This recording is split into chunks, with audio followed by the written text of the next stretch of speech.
Paz do Senhor Jesus, queridos. Paz do Senhor Jesus, Igreja de Cristo. Eu quero convidá-los a abrirem comigo, por favor, as suas Bíblias no livro de Deuteronômio. O Deuteronômio é na nossa versão, não é? Na sequência da nossa Bíblia. É o último livro do Pentateuco. Pentateuco são os 5 primeiros livros da Bíblia, que também é chamado de Torá, não é? Pentateuco, Torá, é a mesma coisa. E vamos abrir, então, em Deuteronômio capítulo 8. Vamos tirar daqui 2 versículos e refletir nesses versículos sobre o tema permitindo sermos abençoados, permitindo o Senhor realizar os nossos sonhos. Muitas vezes nós ficamos sonhando e não percebemos que nós mesmos somos os empecilhos para a realização desses sonhos. O Senhor já sonhou para nós uma vida extraordinária. O Senhor já sonhou para nós uma vida de bênçãos, uma vida de vitórias, uma vida de realizações. Esse é o sonho de Deus. E por que eu digo que o Senhor sonhou para nós? Se lembram da história de José? José teve um sonho. E o sonho de José é que ele governaria, que ele seria governador, né? Ele ia governar sobre os pais, ia governar sobre os irmãos. E inclusive foi por causa disso que os irmãos dele, né, ficaram com mais ódio ainda dele, né?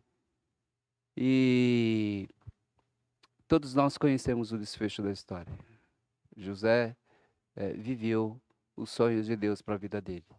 Mas vocês também conhecem a trajetória, né? Ele foi vendido pelos irmãos, vendido como escravo, ele chegou no Egito como escravo, ele foi servir na casa de Potifar, que era o comandante do exército de Faraó, né? Lá depois foi preso, enfim, vocês conhecem a história. Mas a palavra do Senhor se cumpriu, o sonho que o Senhor tinha para José se cumpriu. Queremos falar nessa direção nesta noite, em nome de Jesus. Vamos ler o texto? Deuteronômio 8, versículo 6. Nós vamos ler até o 9. Portanto, 3 versículos aqui. E o texto diz assim: obedeçam aos mandamentos do Senhor, o seu Deus, andando em seus caminhos e dele tendo temor, pois o Senhor, o seu Deus, os está levando a uma boa terra, cheia de riachos e tanques de água, de fontes que jorram nos vales e nas colinas, terra de trigo e cevada, videiras e figueiras, de romanzeiras, azeite de oliva e mel. Terra onde não faltará pão e onde não terão falta de nada. Terra onde as rochas têm ferro e onde vocês poderão extrair cobre das colinas. Amém? Essa é a passagem e nós vamos refletir baseados nesse texto em nome de Jesus. Mais uma vez, vamos pedir para que o Senhor fale as nossas vidas e aos nossos corações em nome de Jesus. Pai, mais uma vez nós suplicamos a Tua misericórdia em favor das nossas vidas. Mais uma vez nós te pedimos, fale conosco. Nós desejamos ouvir a Tua voz. Aliás, nós precisamos e muito ouvir a Tua voz. É ouvindo a Tua voz, Senhor, que vamos saber o que temos que fazer, quais as atitudes tomar, de que forma que nós devemos andar, enfim. ouvindo a tua voz, que teremos orientações precisas para continuarmos andando em direção a Canaã Celeste. Todos nós, Senhor, ansiamos, desejamos a Canaã Celeste. Todos nós desejamos, ansiamos o céu. Então, Senhor, por misericórdia, fale as nossas vidas, para que nós possamos continuar firmes e constantes, andando por este caminho, para a glória, honra e louvor do Teu nome. Dedicamos mais uma vez esse momento a Ti. Senhor, eu confesso que não tenho nada a falar aos Teus filhos, que não tenho nada a acrescentar nas vidas dos Teus filhos, mas que Tu tens. Então, Senhor, por misericórdia, através da minha boca, fale às vidas dos Teus filhos. Através da minha boca, fale aos corações dos Teus filhos, para que ao final deste momento, todos nós possamos nos sentir alimentados, orientados, abençoados pela Tua palavra. E que tudo seja para a glória, honra e louvor do Teu nome. Agradecidos a Deus, nós oramos em nome de Jesus. Amém. Amém, queridos. Como eu sempre digo, quando nós abrimos a palavra do Senhor, o exercício que fazemos é contextualizá-la, ou seja, trazê-la para a nossa realidade. Não estamos mais tratando o texto bíblico como uma história escrita há 3.000, 4.000, 6.000 anos atrás. Não se trata disso. Nós estamos aqui trazendo esse texto para a nossa realidade, porque a palavra do Senhor é viva e eficaz. E o que é interessante nesse contexto de ser viva, ela é eterna, assim como é aquele que a proferiu.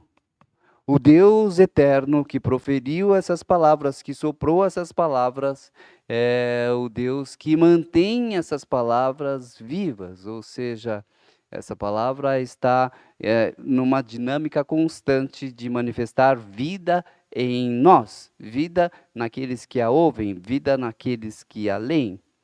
Então, esse é o exercício que nós fazemos, trazer essa palavra viva à nossa realidade. E um dos grandes fantasmas que temos presenciado nesses últimos dias e que tem assombrado, eu diria não somente nós aqui no Brasil, mas o mundo. E sobretudo os jovens, e é interessante como Satanás é astuto, não é?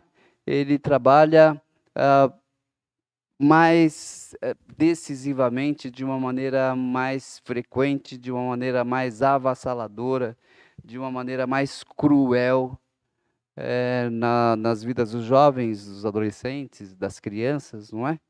Por isso, que, como a irmã Mara falou no domingo, nós precisamos continuar orando pelas nossas crianças, porque as crianças é o futuro da igreja.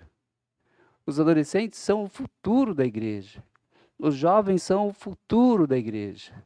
E se Satanás já destruí-los lá, né, nas suas faixas etárias, ele vai automaticamente destruir esse futuro da igreja.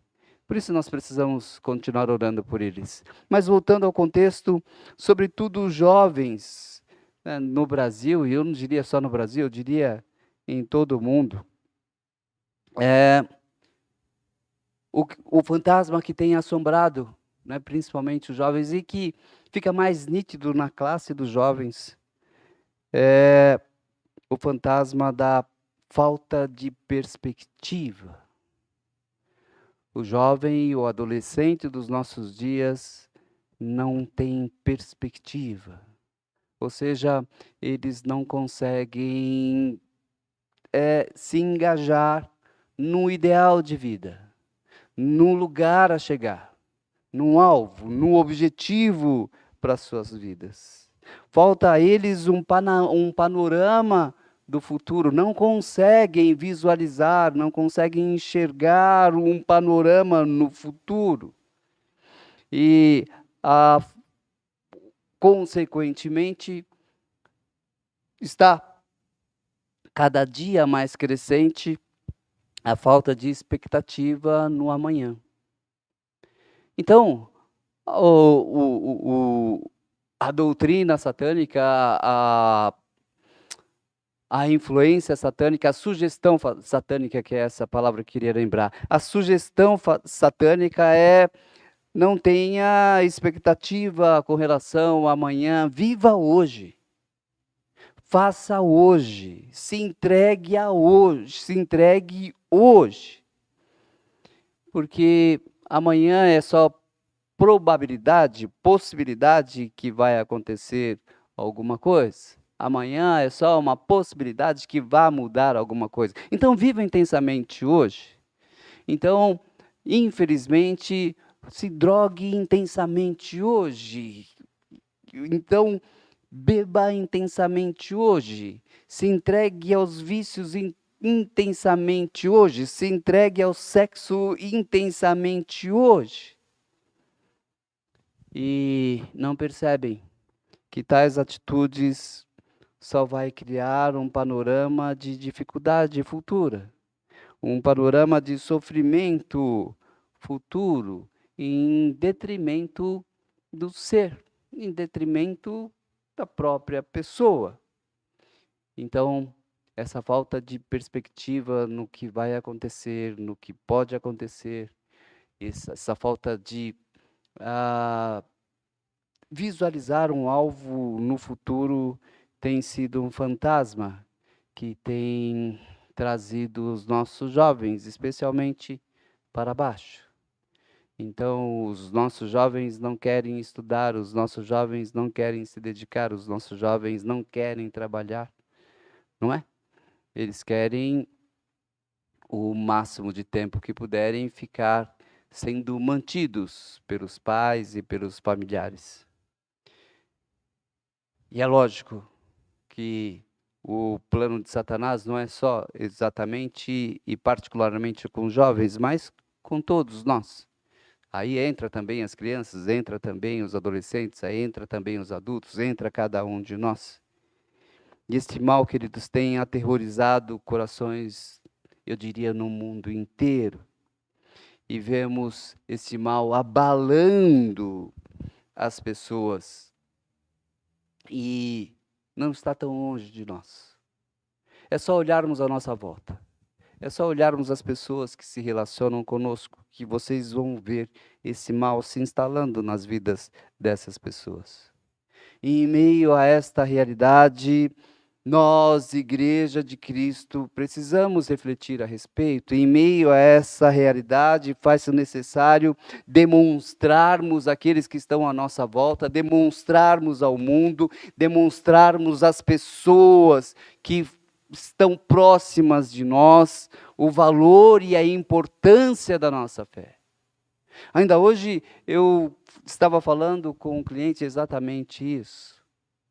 É fundamental a fé no cenário que nós vivemos. É fundamental a fé no ambiente que estamos inseridos. É impossível você ter uma vida serena. É impossível você ter uma vida com algum objetivo. É impossível você traçar um alvo e persegui-lo persistentemente e sem fé.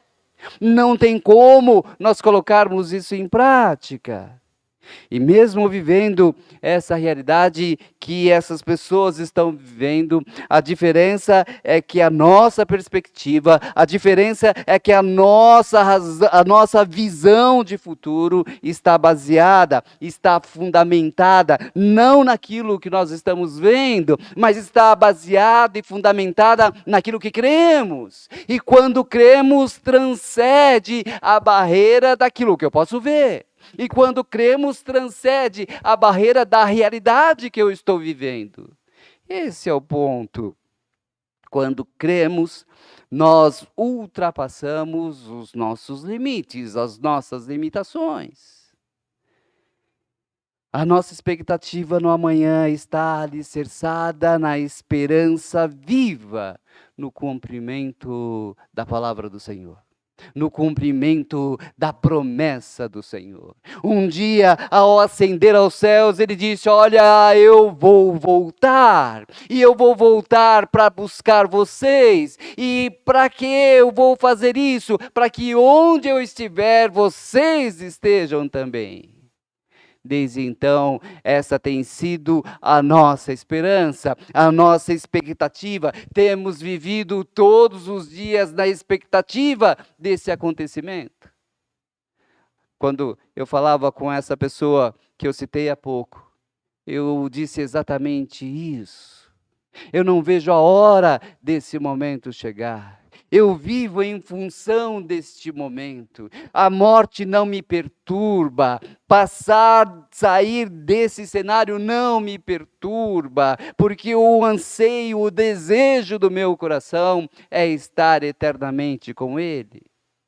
Então, queridos, como igreja de Cristo, passou do tempo, passou da hora de nós termos um testemunho de fé que propague essa convicção, de nós termos um posicionamento de fé que diga àqueles que estão à nossa volta que há sim um futuro brilhante, extraordinário nos aguardando. Em tese, queridos, nós vivemos cada dia crendo e esperando o melhor de Deus que ainda está por vir. Essa é a diferença entre os que creem no Deus vivo e aqueles que não creem. Percebe? Eu já vivi muitas coisas boas diante do Senhor, eu já vivi muitas coisas boas nessa vida, na fé. Mas deixa eu dar um recado de Deus para você. Você ainda não viveu o melhor que Ele tem para você. E essa é a nossa esperança. E essa é a convicção dos nossos corações. E vivemos em razão desta verdade. Abram comigo, por favor, as suas Bíblias. Eu quero que você marque esse texto em 1 Coríntios 2:9. Olha o que diz a palavra aqui a seu respeito. Olha o que diz a palavra do Senhor a nosso respeito. 1 Coríntios 2:9.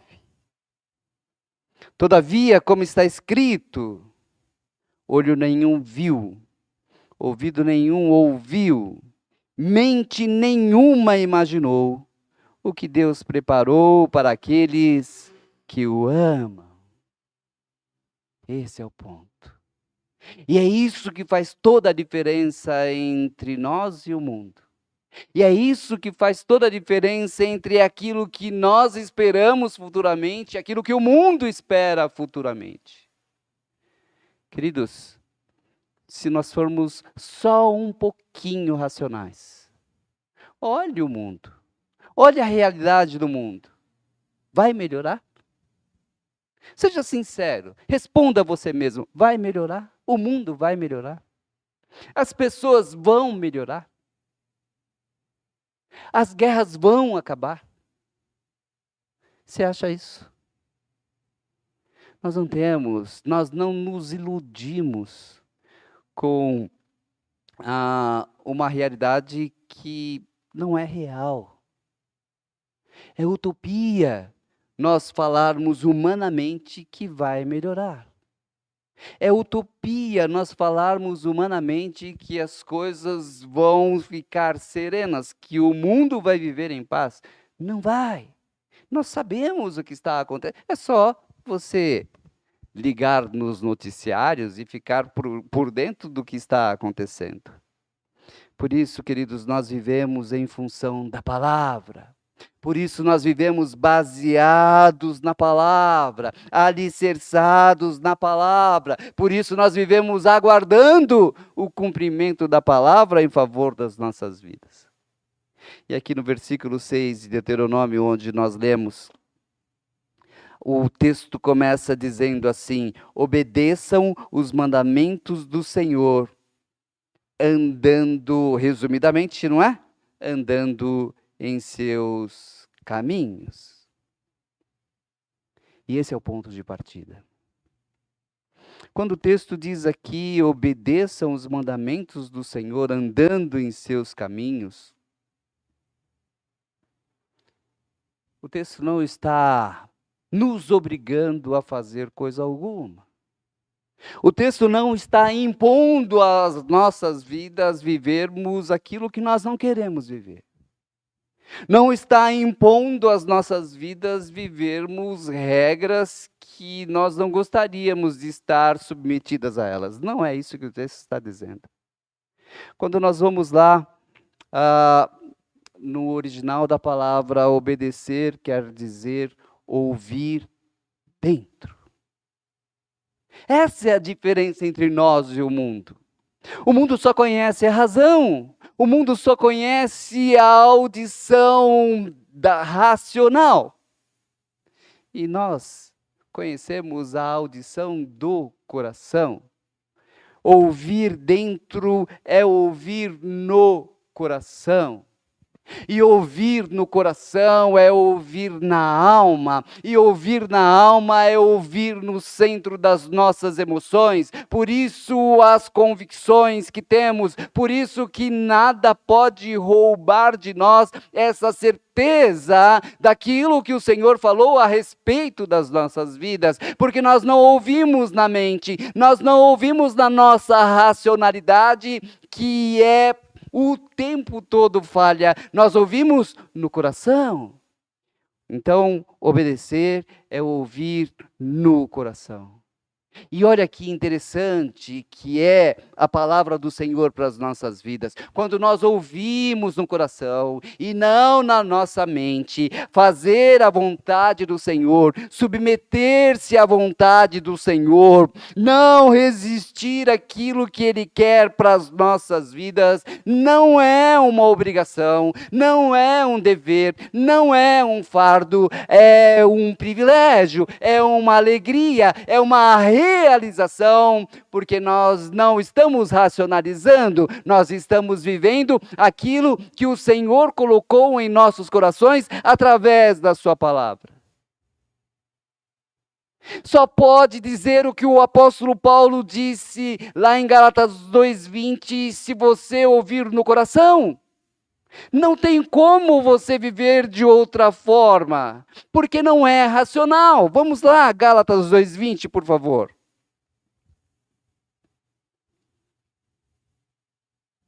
Gálatas está logo depois de Coríntios, 1º e 2º Coríntios. Olha o que diz o texto. Fui crucificado com Cristo. A cruz é o instrumento do que nós aprendemos? É um instrumento de mortificação, e mortificação da carne, mortificação da nossa humanidade. Porque quando Cristo é ressurreto, ele não está mais vivendo essa natureza que nós vivemos, não é? Ele agora está vivendo num corpo transcendente. Quando fomos então crucificados com Cristo, como diz o texto. E o texto diz, assim, já não sou eu quem vive, mas Cristo vive em mim. Isso é racional? Você consegue conceber isso racionalmente? Você está morto e tem alguém vivendo em você? Não é racional, não é razão. Isso é espiritual. E a palavra do Senhor diz que só discerne as coisas espirituais aquele que é espiritual. Não tem como. A razão não entende, não interpreta, a razão não consegue compreender a fé. Fui crucificado com Cristo. Assim, já não sou eu quem vive, mas Cristo vive em mim. E olha que interessante. A vida que agora vivo no corpo, vivo-a pela fé no Filho de Deus, que me amou e se entregou por mim. É pela fé. Eu vivo pela fé, eu ando pela fé, eu acredito pela fé, eu tenho convicções pela fé, eu anseio pela fé, eu desejo pela fé, tudo é pela fé. Porque não sou eu mais quem vive, mas é Cristo quem vive em mim. E agora, fazer a vontade do Pai é um prazer, é uma alegria. Não foi isso que Jesus disse? Eu não vim fazer a minha própria vontade. Eu vim fazer a vontade daquele que me enviou. Eu vim fazer a vontade do Pai. E é assim que nós vivemos agora, porque entendemos que obedecer é ouvir no coração, e quando eu ouço no coração, é um prazer fazer a vontade do Pai. E por que é um prazer fazer a vontade do Pai? Um pouquinho para trás aqui em Romanos, olha o que diz a palavra em Romanos 12, 2. O final do versículo, a segunda parte do versículo. Vamos ler o versículo inteiro? Que cai perfeitamente naquilo que nós estamos falando. Não se amoldem ao padrão deste mundo, mas transformem-se pela renovação da sua mente. Como que eu vou renovar a minha mente? Através da palavra. Não há outro jeito. Eu só consigo fazer essa proeza através da palavra do Senhor. Para que sejam capazes de experimentar e comprovar a boa, agradável e perfeita vontade de Deus. Fazer a vontade de Deus, antes de mais nada, o texto está dizendo que é experimentar e comprovar aquilo que é agradável, aquilo que é perfeito. E é isso que Ele tem preparado para nós. Por isso o nosso anseio pelo amanhã, por isso a nossa expectativa no amanhã, por isso a nossa certeza no amanhã, porque nesse momento nós estamos experimentando aquilo que é bom, agradável e perfeito para as nossas vidas, porque estamos andando em obediência à vontade de Deus. Não é uma imposição, não é um conjunto de regras, não é um pode, não pode.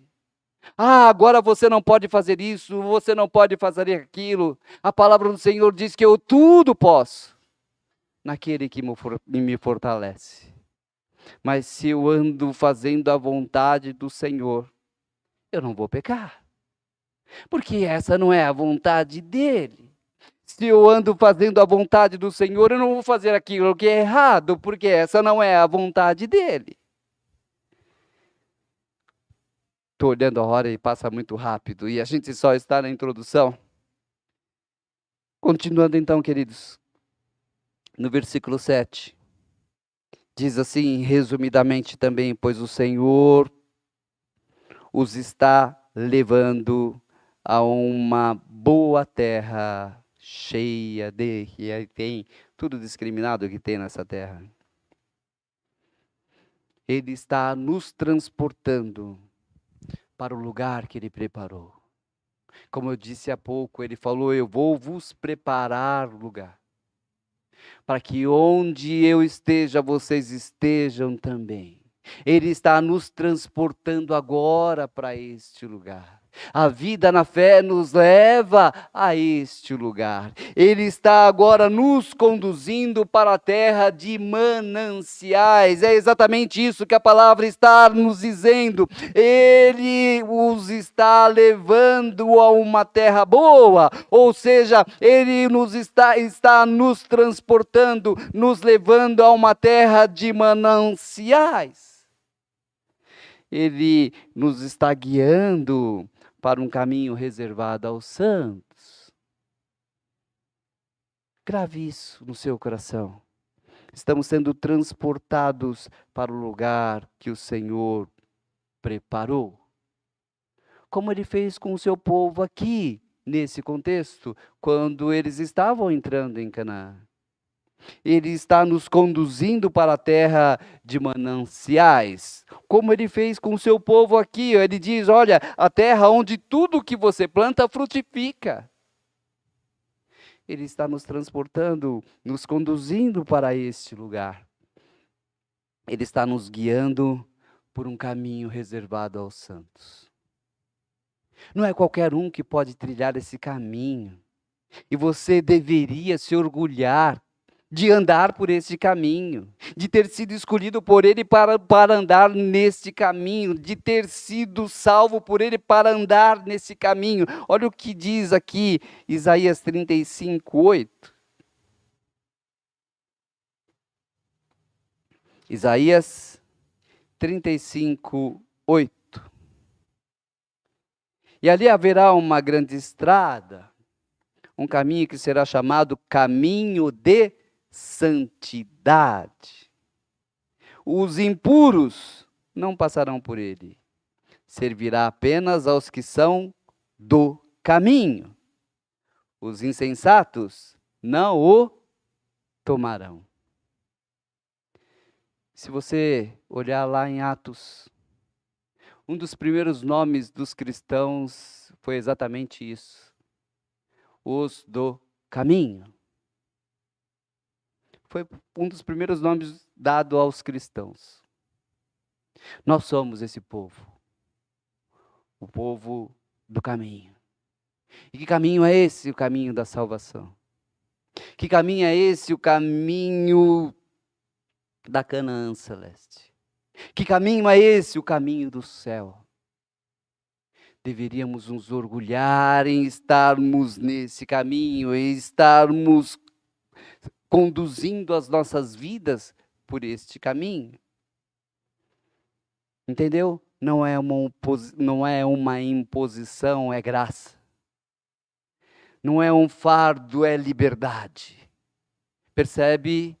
Por isso que Jesus diz: olha, vinde a mim todos vós que estão cansados e sobrecarregados, e eu vos aliviarei. É exatamente esse o contexto. Versículo 8. Terra de trigo e cevada, videiras e figueiras. Lugar de abundante suprimento, queridos. Lugar de grande fartura. Território abençoado pelo próprio Deus.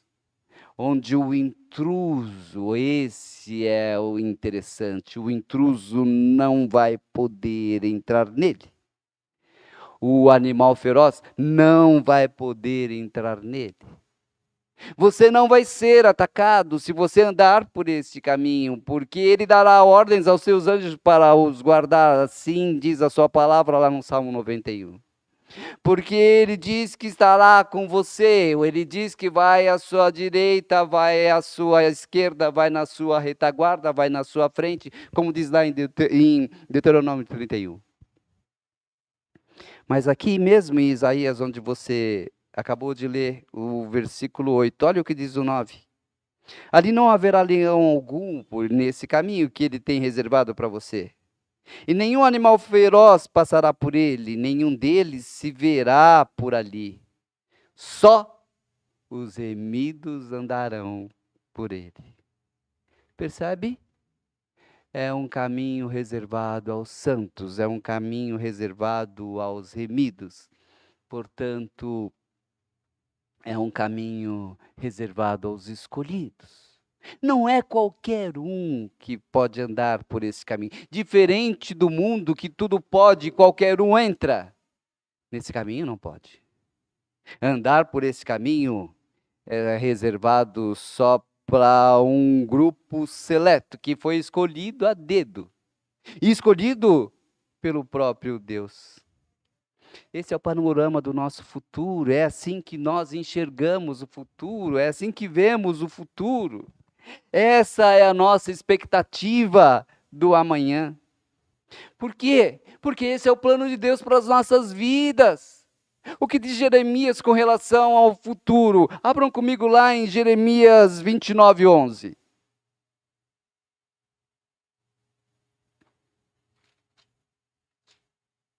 Olha o que ele diz.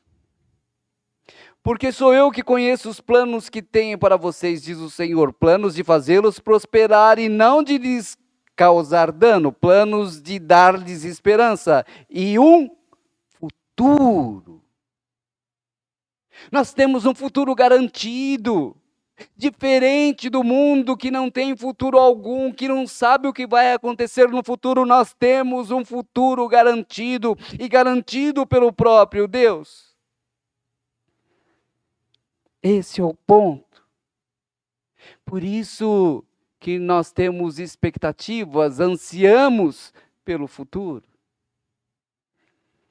E o texto continua dizendo: terra onde não terão falta de nada. O fundamento da nossa fé tem sido o cumprimento da palavra, o cumprimento das promessas do Senhor em nossas vidas. Por isso que de nada, melhor dizendo, nós temos falta.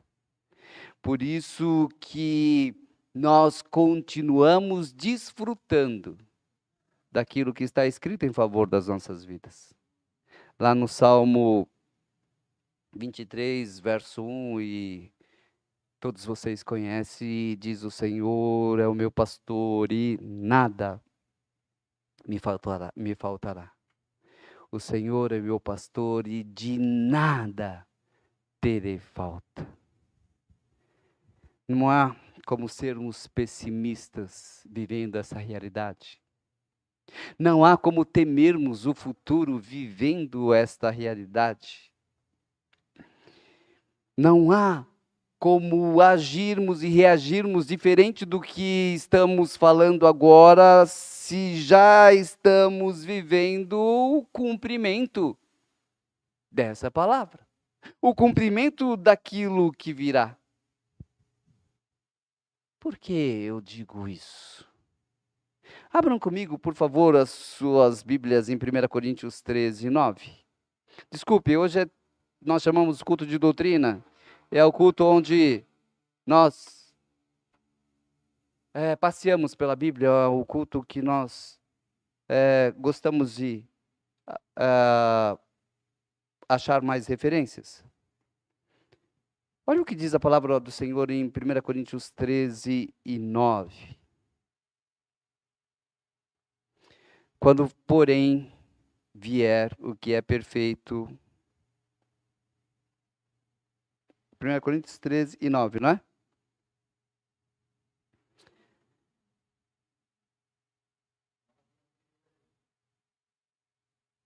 Isso, verdade, Maurício.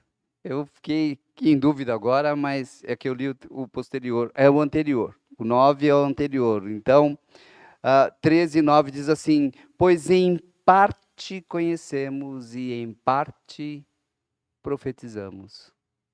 Como que é isso? Em parte, nós já experimentamos da eternidade. Como que você pode dizer que você já experimenta a eternidade? Porque a morte já não lhe ameaça. A morte já não é mais um problema para você. Morrer para você é viver para Cristo de maneira plena. Como diz lá o apóstolo Paulo em Filipenses, não é? O que o apóstolo Paulo diz em Filipenses em relação a isso? Só um minutinho.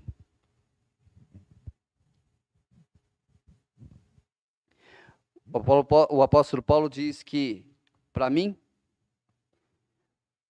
o viver é Cristo e o morrer o quê? Lucro. Em Filipenses 1, 21.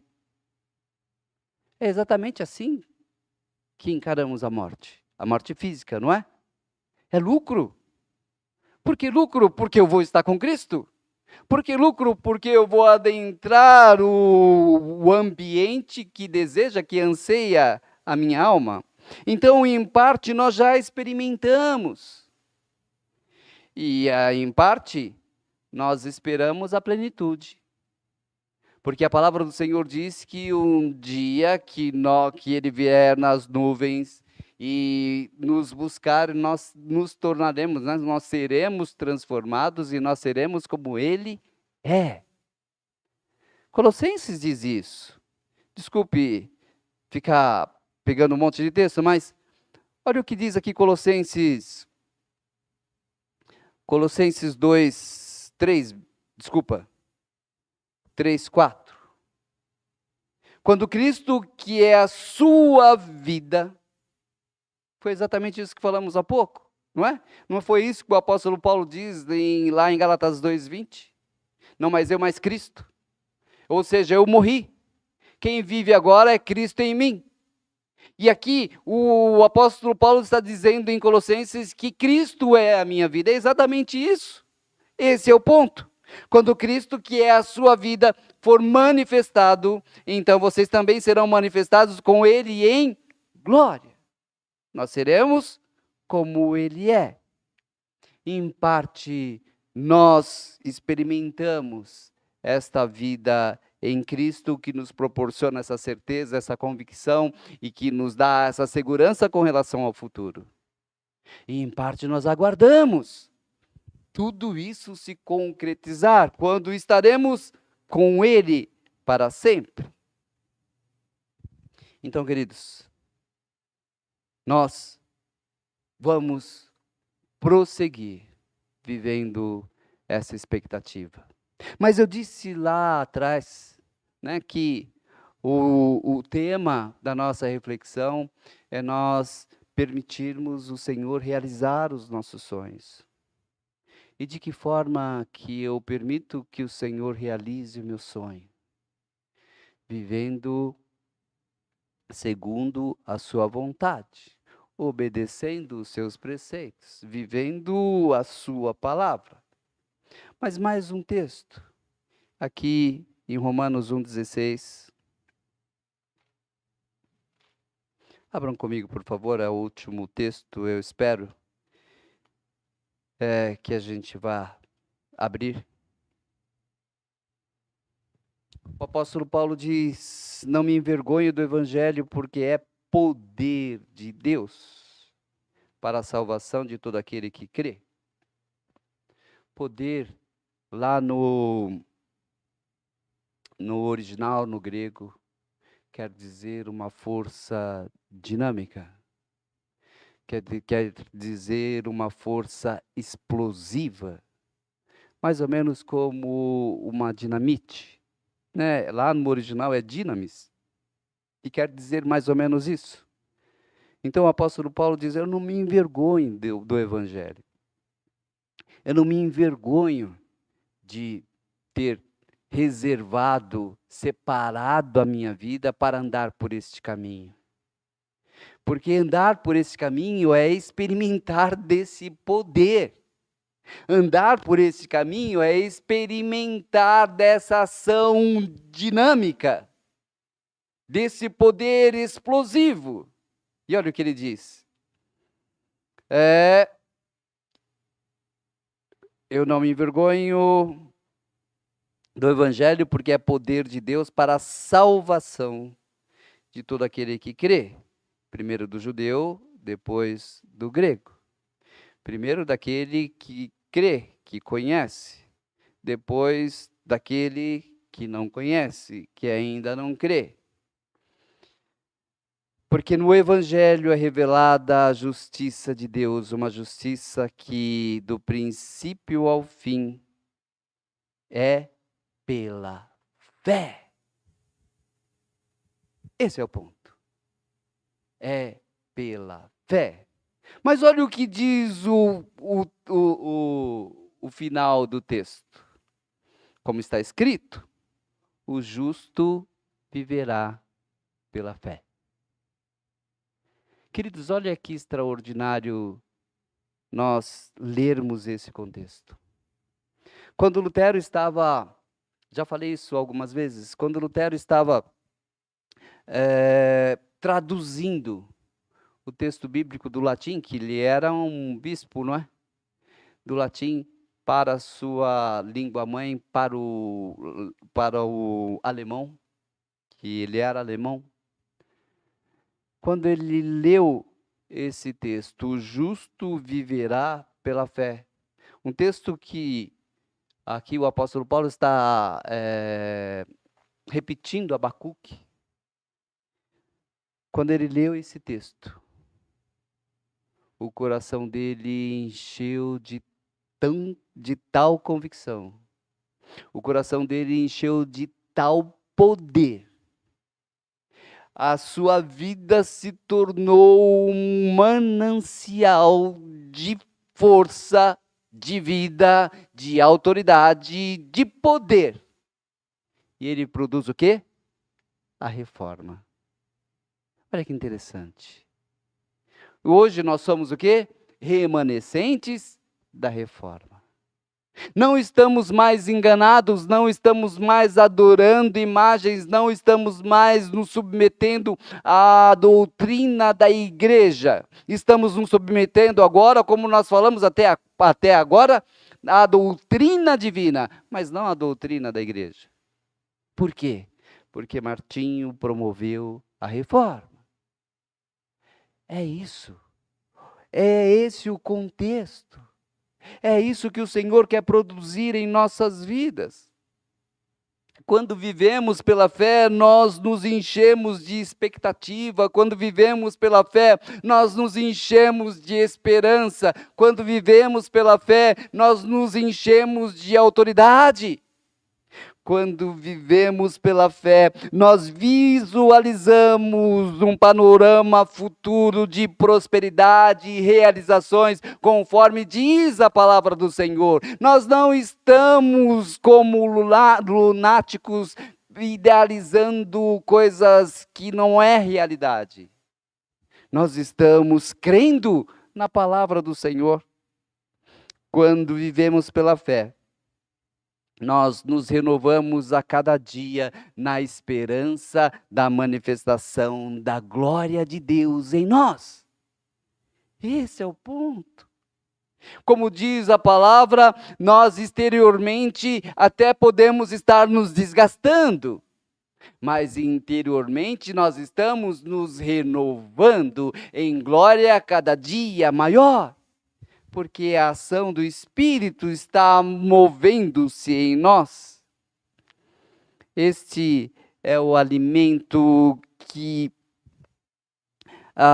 é o alimento da semente, melhor dizendo, que manifestará o nosso novo de Deus, o novo de Deus em nós. Consequentemente, a realização do sonho de Deus para as nossas vidas. Jamais o Senhor quis impor às nossas vidas um cotidiano, uma vida de sujeição. Não. Se o Senhor quisesse estabelecer para nós uma vida de sujeição a uma doutrina, uma vida de sujeição a um conjunto de regras, o Senhor Jesus não diria: eu já não vos chamo servos, eu vos chamo o quê? Amigos. Porque o servo não sabe o que o seu senhor faz, mas o amigo sabe. Percebe? O Senhor tem sonhos para as nossas vidas. Nós só precisamos permitir que Ele realize. O impedimento da realização dos sonhos de Deus para as nossas vidas somos nós mesmos. Nós queremos fazer a nossa vontade. Nós queremos trilhar o nosso caminho. Quando o Senhor tem um caminho dele para nós. Quando o Senhor tem a vontade dele para as nossas vidas, que é boa, perfeita e agradável.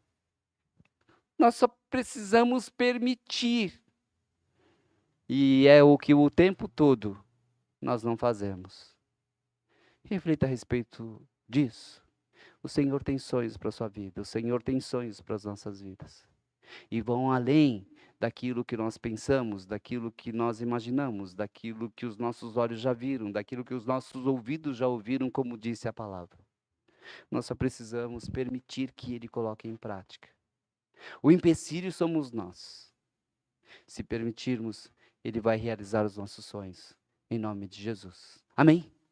Que o Espírito Santo fale melhor aos corações dos irmãos. Como eu disse, a hora passa muito rápido e nós não conseguimos segurar a hora, não é?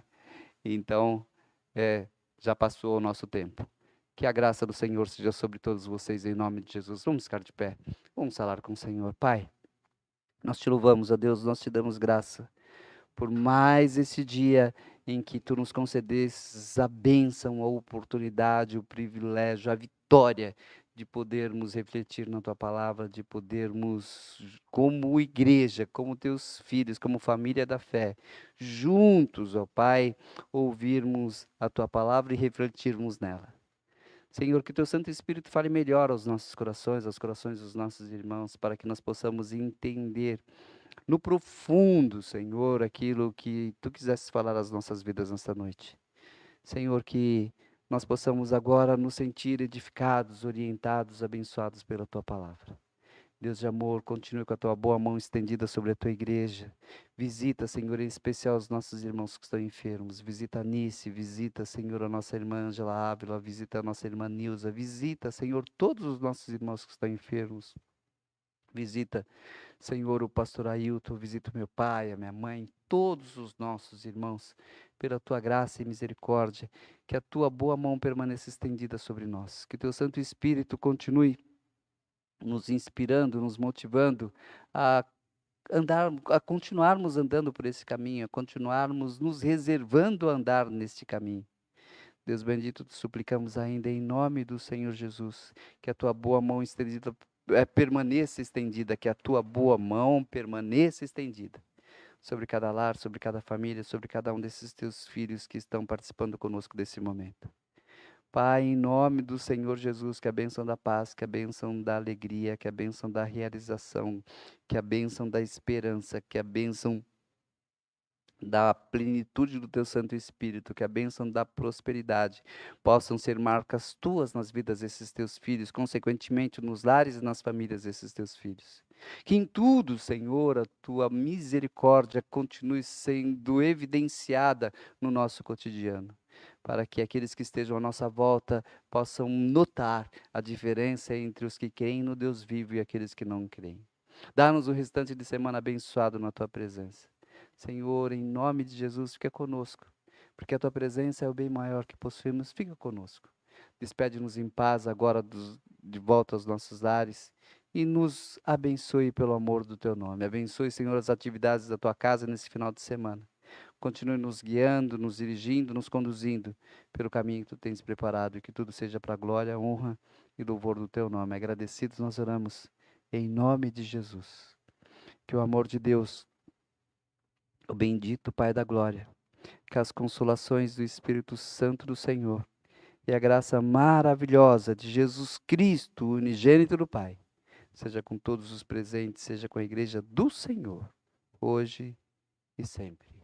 Deus abençoe, vão na paz, em nome do Senhor Jesus. Amém.